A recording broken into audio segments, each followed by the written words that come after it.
Gue punya cerita lucu, menurut gue lucu. Jadi beberapa waktu lalu ada ibu-ibu ngamuk di gue di Facebook. Dia bilang, kalau lagi bikin konten jangan ngomong kasar karena anak saya denger. Dan gue menulis komplain itu di threads gue. Gue bilang, teruntuk ibu-ibu, intinya jaga anak kalian, jangan suruh orang lain untuk berbenah diri demi menjaga tumbuh kembang anak kalian. Kan lo yang bikin, ya lo yang bertanggung jawab dong. Kenapa orang-orang yang gak lo kenal disuruh untuk membantu tumbuh kembang anak lo? Dan ya, semua media sosial gue itu sudah gue setting 18 tahun ke atas. Jadi gue tidak di-serve anak-anak dimanapun di media sosial gue. Dan lo sebagai orang tua harus menjaga anak-anak lo. Bikin kayak YouTube Kids atau Instagram Kids, I don't know, gimana pun cara lo, terserah. Kan lo yang bikin anak, lo yang punya anak, lo yang ngurusin anak lo. Tiba-tiba ada ibu-ibu namanya Vika ngamuk. Dia bilang, laki-laki cerdas gak mau sama perempuan modelan kayak gini. Terus gue jawab, otaknya kawin mulu. Dia jawab lagi, hidung lo kayak anjing. Gue penasaran, gue klik profilnya dan ternyata ada satu postingan di mana dia mengeluh, bersedih, penyesalan terbesar di hidupnya adalah ketika nyokapnya meninggal dan dia tidak hadir. Gue bales, ya nggak apa-apa hidung gue kayak anjing daripada kayak ibu lo. Ngamuk, dia ngatain gue tolong macam-macam. Abis itu gue bales, bu udah jangan marah-marah mulu, kasihan ibunya nangis di kuburan. Nggak lama, ada salah satu warga threads yang kirimin gue utasnya dia, threadsnya si Vika ini.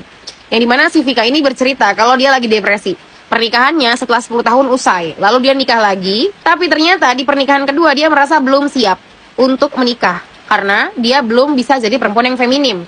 Suaminya suka marah-marah tapi tidak KDRT, tidak seperti suami pertamanya.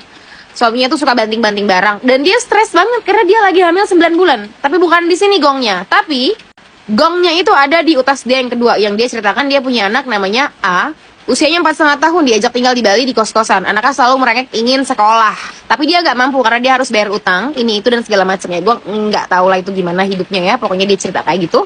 Akhirnya anaknya ini dibuang ke keluarga suaminya karena dia tidak mampu mengurusi anaknya.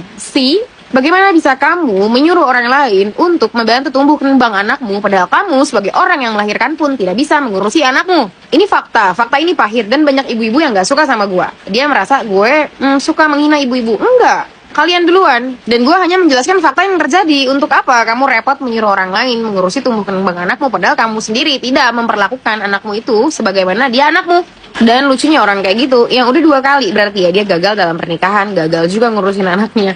Dia masih seolah-olah menyuruh perempuan-perempuan untuk berlaku cerdas, bersikap seperti wanita cerdas agar bisa dapat pasangan.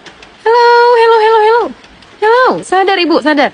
Kecuali rumah tanggamu itu baik. Rumah tanggamu aja berantakan, kenapa kamu nyuruh orang-orang untuk menikah kayak kamu? Kenapa kamu pengen punya teman gagal bareng ya? Aduh.